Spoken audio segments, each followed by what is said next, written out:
বিবেচনা করে আমি কিছু কথা বলতে চাচ্ছি। সেটা হলো, দীর্ঘদিন যাবৎ আমাদের দেশে ইসলামের কিছু ধারা পরিবর্তন দেখা যাচ্ছে। আমরা তরিকতের সব কিছুর উপরেই আমরা আদবের সাথে রেখে কথা বলি, কিন্তু কিছু সংখ্যক লোক যারা ইসলামকে বিভিন্নভাবে প্রভাবিত করতেছে, বিশেষ করে আমাদের মনে হয় আমাদের উত্তরসূরি পূর্বসূরিদের স্বাভাবিকভাবে তিনি উপস্থাপনার দায়িত্ব গ্রহণ করছেন।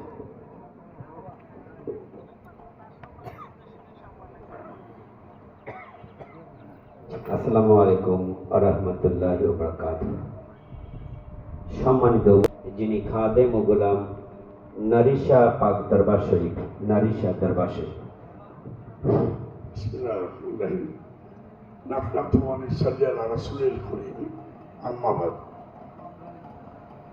আজকে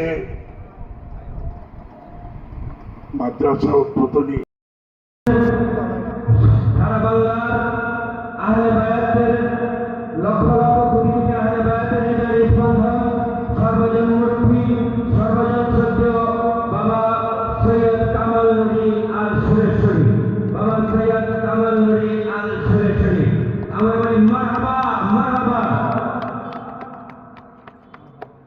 ইনশাআল্লাহ ইতিমধ্যে আমাদের বাবাদের হাত ধরে আলাইহিস সালাম তথা পাক পাঞ্জাতন একাডেমি সুবর্ণ উদ্বোধন হলেন। এই পর্যায়ে আমরা আমাদের গ্লোবাল সুফিয়ান বাবাদেরকে যথাস্থানে আমার 3 মিনিটের জন্য বসার অনুরোধ করছি। এই পর্যায়ে আমাদের মধ্যে الصلاة والسلام عليك يا شافي المسلمين الصلاة والسلام عليك يا رحمة للعالمين।